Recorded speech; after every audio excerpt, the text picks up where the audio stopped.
مولانا ابو الحسن علی ندوی رحمۃ اللہ علیہ کو ضرور پڑھو. ہندوستان میں ایک عالم گزرے ہیں, کیا نام ہے؟ مولانا ابو الحسن علی ندوی, جن کا ندوۃ العلماء تھا. بہت زیرک عالم تھے وہ. انہوں نے جو 100 سال پہلے پیش گوئیاں کی تھی نا, آج وہ پوری ہو رہی ہیں. انہوں نے کہا تھا مسلمان اگر سائنس اور ٹیکنالوجی کی طرف اور جدید ذرائع کو اگر استعمال نہیں کرے گا, یہ دھکے کھائے گا مستقبل میں. بہت سے لوگوں نے ان وقت ان کی مخالفت کی تھی, لیکن آج ان کی پیش گوئیاں پوری ہو رہی ہیں, وہی باتیں پوری ہو رہی ہیں. جب عربوں کی لڑائی ہوئی تھی نا اسرائیل سے, تو انہوں نے پہلے کہہ دیا تھا کہ عربوں کو شکست ہوگی اس میں, حالانکہ عرب بہت بڑی تعداد میں تھے. انہوں نے کہا عرب ہار جائیں گے جنگ. لوگ بڑے حیران ہو رہے تھے, بھائی کیسے ہار جائیں گے, عربوں کے پاس تو ایمان ہے اور اللہ اکبر کے نعرے ہیں, نمازیں ہیں, تہجد, اور ماتھے پہ کیا ہیں؟ محراب. اور وہ اس وقت کے عرب آج کے رونے والے, شہادت کے جذبے سے سرشار, ہر ایک کا جذبہ تھا میں شہید ہوں, تعداد بھی بہت. انہوں نے کہہ دیا تھا کہ جیتے گا کون؟ بولو بھائی اسرائیل. جیت گیا اسرائیل, ٹھیک ہے نا. بہت زیادہ نقصان ہوا تھا عربوں کو. پھر انہوں نے جو اس پہ ان کے تبصرہ تھا نا, انہوں نے کہا کہ جہاں صورت کا مقابلہ حقیقت سے ہوگا, فتح کس کی ہوگی؟ حقیقت کی.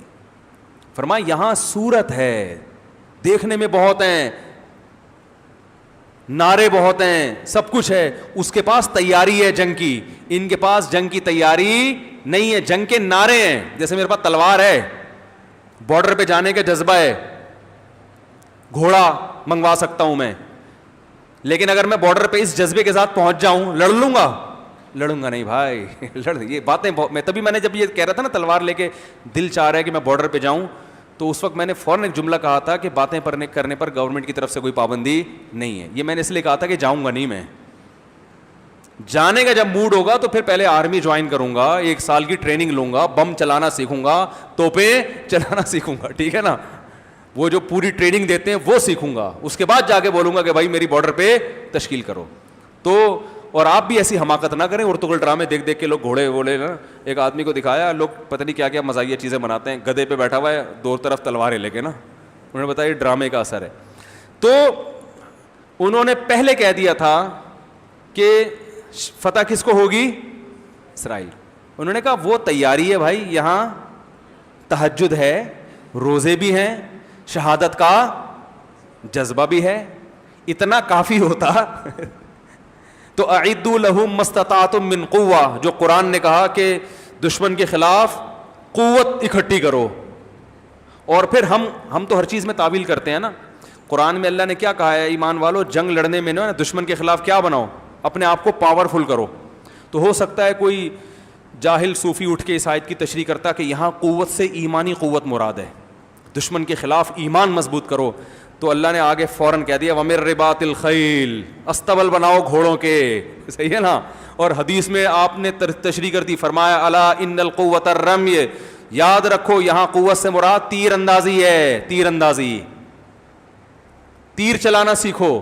تو صحابہ نے اس آیت کا یہی مطلب لکھا, تیر چلانا سیکھا صحابہ نے, نشانے درست کیے. اور آپ صلی اللہ علیہ وسلم نے صحابہ کو ایسی ترغیب دی, فرمایا جس نے تیر چلانا سیکھا اور بھول گیا وہ ہم میں سے نہیں ہے. نہیں یاری بات, جیسے قرآن حفظ کر کے بھولنے پر کہتے ہیں نا وعیدیں, ایسے ہی جو اسلحہ چلانا سیکھا اور بھول گیا, آپ نے فرمایا وہ ہم میں سے, بولو بھائی نہیں ہے. اتنا بڑا جرم کیا بھائی تم نے, تمہارا ڈیفنس کیسے ہوگا اگر تیر چلانا بھول گئے؟ ہم کہتے یا رسول اللہ میں تو تہجد پڑھتا ہوں, میں تو اتنا رو رو کے دعا مانگتا ہوں, فتح میرا مقدر ہے. اللہ کے نبی فرمائیں گے تو تیر چلانا آتا ہے؟ نہیں آتا نا. تو اللہ کے نبی ہمیں لڑنے کی اجازت نہیں دیں گے. بولیں گے قرآن میں اللہ کہہ رہا ہے ان کے خلاف قوت. لوگ بدر کا واقعہ بیان کرتے ہیں, اس میں کہاں قوت تھی؟ وہ معجزہ تھا. معجزوں پر حکم کا مدار نہیں ہوتا, وہ تو اتفاقی لڑائی تھی جو اللہ نے کروا دی. دیکھو معجزے تو یہ بھی ہوئے ہیں کہ نبی نے پانی میں ہاتھ ڈالا اور پانی ابلنا شروع ہو گیا. اب آپ کہو کہ بھی نارتھ کراچی میں پانی نہیں آ رہا ہے, بھائی مفتی صاحب آپ ٹینکی میں ہاتھ ڈالیں, جیسے نبی کا معجزہ ہوا, ہو سکتا ہے آپ کی کرامت ہو جائے. مفتی صاحب اگر عقل مند ہوں گے بولیں گے بھائی جاؤ KMC والوں سے لڑو, دھرنے دو, ٹینکر جو ہے نا ٹینکر مافیا کو ختم کرو, کنویں کھودو, یہ سارے کام کرو, پھر بھی نہیں آئے تو ہو سکتا ہے میں ٹینکر میں ہاتھ ڈالوں, شاید اللہ نکال دے پانی. میرے گھر میں تو ابھی تک نکلا ہے نہیں, ٹھیک ہے نا. تو معجزے کوئی اصول تھوڑی ہوتے ہیں, معجزے تو اللہ کی مدد ہوتی ہے, وہ اللہ کا کام ہے. اللہ کہے کہ تم اپنا کام پورا کرو, پھر جو میرا ہوگا کبھی کبھار میں آسمان سے فرشتے بھی اتار دوں گا. اور ہوتے ہیں آج بھی مجاہدین کی مددیں ہوتی ہیں, فرشتے بھی اترتے ہیں, گھوڑے بھی اترتے ہیں, سب کچھ ہوتا ہے. اپنا کام پورا. تو اب مولانا ابو الحسن ندوی بڑے خاندانی عالم تھے, انہوں نے کہہ دیا تھا عربوں میں تقوی ہے, تہجد ہے, شہادت کا جذبہ ہے. اسرائیل کے پاس شہادت کا جذبہ بھی نہیں ہے, تقوی بھی نہیں ہے, تہجد بھی نہیں ہے, مگر تیاری جنگ کی پوری ہے. اسے پتہ ہے کہاں کہاں سے حملہ ہو سکتا ہے.